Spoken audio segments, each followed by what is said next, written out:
Certains sites à Sigiri, le paysage a changé et la biodiversité est impactée. Conséquence, la dégradation massive de l'environnement, regain des violences communautaires, grand banditisme et criminalité sont autres phénomènes qui s'ajoutent au bouleversement de la biodiversité. Malgré plusieurs ripostes pour stopper ce laisser-aller, les effets néfastes de l'exploitation artisanale de l'or sont encore réels. À peu près plus de 6 compte sur son territoire 141 sociétés minières, agrières, industrielles, semi-industrielles et en exploration.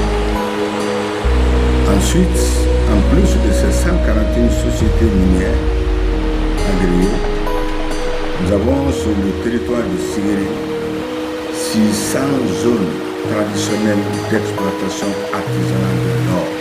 Je dis bien 600. C'est autant dire que les belles se propriétés sur la commune urbaine.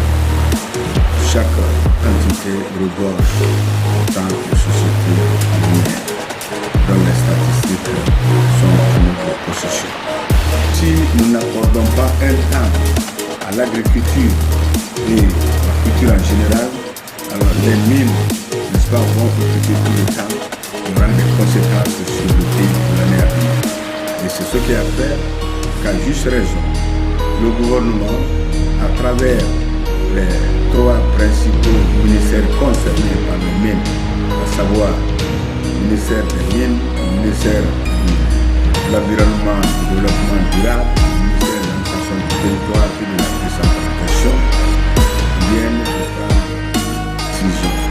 une décision de fermeture temporaire pour des raisons, n'est-ce pas, de campagne agricole. L'entrée en vigueur de cette décision est fixée au 1er juin 2024. À Mandiana, c'est la même réalité. L'exploitation artisanale de l'or et l'utilisation des machines de façon clandestine affichent ses résultats sur l'environnement. Même les cours d'eau ne sont pas épargnés par ces agissements de l'homme sur la nature. En danger, le couvert végétal est en colère.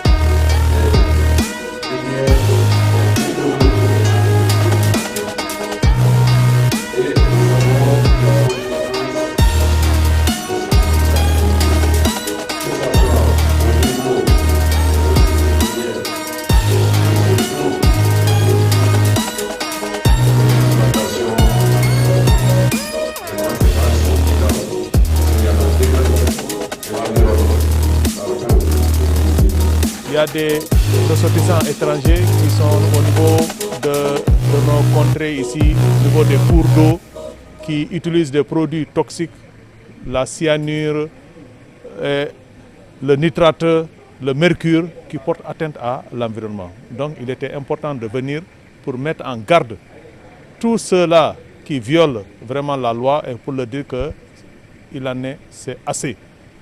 Dorénavant, celui qui sera interpellé vraiment en train de violer la loi, la justice prendra ses responsabilités.